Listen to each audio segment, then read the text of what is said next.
You know, we were on the end of a rather unflattering scoreline as far as the visitors was concerned, but what a night for us at the football club. It's just been a fantastic ride for us, hasn't it? You know, when like I said earlier, I was talking to Radio Kent. You know, when we played Tunbridge, first game in this competition, you see them turn up with a full strength side and see how serious they was taking it.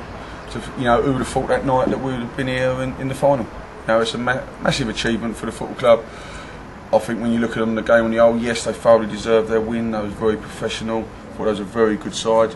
But when you look at the facts, you know, they've probably 9 chances and took 6, and we created probably 5 and took 1. You know, and that's what football is. You know, when you look at the Bromley game, you know, we created in the first half 3 chances and took 3. You know, and that's what you've got to do against these sides. You know, when you create chances, you know, when you think we had 2 1-on-1s in the first half before we scored against the good sides, you've got to take your chances. And they punished us tonight. You know, the only thing I'm a little bit disappointed in was that I felt we gave the ball away a lot tonight when we had good possession. But was that through our lack of quality, or was that through just them shutting down quicker and being that much sharper, which the big sides are? And you know, well done to Welling. Absolutely, you know, fantastic for them because they, you know, on paper, I said before, you know, they should beat us. Confident self side, confident self players, very good players, and they've gone ahead and done what the job that they should have done, you know. But take nothing away from the boys. So proud of the players. You know, that they give everything tonight, and it was maybe it was you know, just one game too far for them in this competition, you know. But you know, and I know I mentioned the players there, but one thing I will say is I thought the supporters were fantastic tonight. They was non-stop. You know, I know there's been little things happened over the course of the season, but you know, that's all in the past. And tonight they was absolutely fantastic. And you know, and they have been our 12th man at times, and over my period of being a manager, and you know, and they was non-stop all the way through. So well done to them. Yeah. Just before I have a quick word with Simon, I just grabbed a quick word with Andy Ford, and there was no malice in what he said, and I congratulated him and said to him, well done.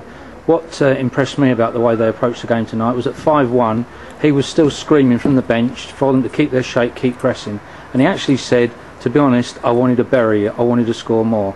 But he said to me, that's football. And I said, yeah, I'll take your point, no problem at all. What I was pleased about, that he took us so seriously. He came and watched us at the semi-final.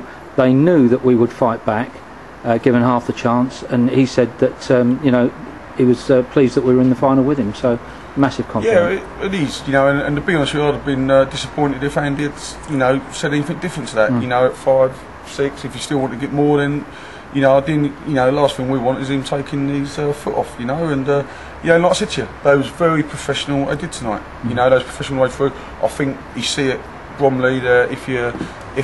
If we're treated with a lack of respect and complacency, then you can get hurt in football. And you know, Andy's a top-class manager, and he knows he knows football inside out, and he knows what it's all about. And he set his boys about the right way tonight. And like I say, they was professional from the off, and they got the job finished. Yeah, well done. And Simon, you must be absolutely delighted. These young charges of yours that you're coaching here with Marc. They've performed so well again this evening. Yeah, of course they have. Yeah. Started off all right, but as Marc said, we were just talking about downstairs. When you get them chances against the good sides, you've got to take them. Fair play. The goal was pulled off a great save from Pulley's first one, and we needed to stay in the game a little bit longer. Was it a pen? Was it a pen? Who will know? But the longer we stayed in the game, the better it would have been for us. And we've gone 1-0 down very, very early. Yeah. And if you're honest, the second goals of we got back in it, and then their second goals were sloppy one from our behalf. Munz has gone over, shut the bloke down, and we've all given stayed too over. much space. Well, yeah. no, Munz has done what Munz has showed him inside, and he's expecting the next player to come in and do his job. But there was no one within like 20 yards, and the bloke's got a strike on goal. And that's what it was about tonight. I was just saying to Marc, if you went over our team, we must probably all average 5 and 6s tonight. And when you play a team like that, we need to be 8s and 9s nearly the whole team, and they need to be off the pace a little bit. And much to our distress, they went off the pace tonight. Very, very good side. Played the ball well. We tried to compact the area, but where we seemed to compact in the middle of the park, they just sprayed it out, and they just had us running all over the place, a lot fitter. Fitter. But that's what happens when you're training. A couple 3 times a week, but no problems. Lads have done absolutely superb to get here. Great testament for Marc as well. He's got us here as well, so absolutely chuffed with it. Great night as well for the club. Yeah, it was. And 2 years in the Rhymers, we've reached the Kent Senior Cup final. So no problem at all. We'd love to have won it, obviously, but we knew it was going to be a tough job. It was from a big day one. ask. Well, thanks very much to the both of you. You've given us a tremendous amount of fun over the season, not least this evening. So you can walk out of here with your heads held high, both of you. Certainly do that, because you have a look at the stats and see when the last Ryman League Division 1 South side was in the Kent Senior Cup final. Yeah. Cool. It'll take you you'll be back quite a long way. He's in the programme. You obviously know, do you? It's in the programme. I can't think it is. Answers tomorrow. Answers on the postcard, please. That can be the quiz then for the next week. Cheers. Thank you very much, buddy. Good night. See you later. Cheers, buddy.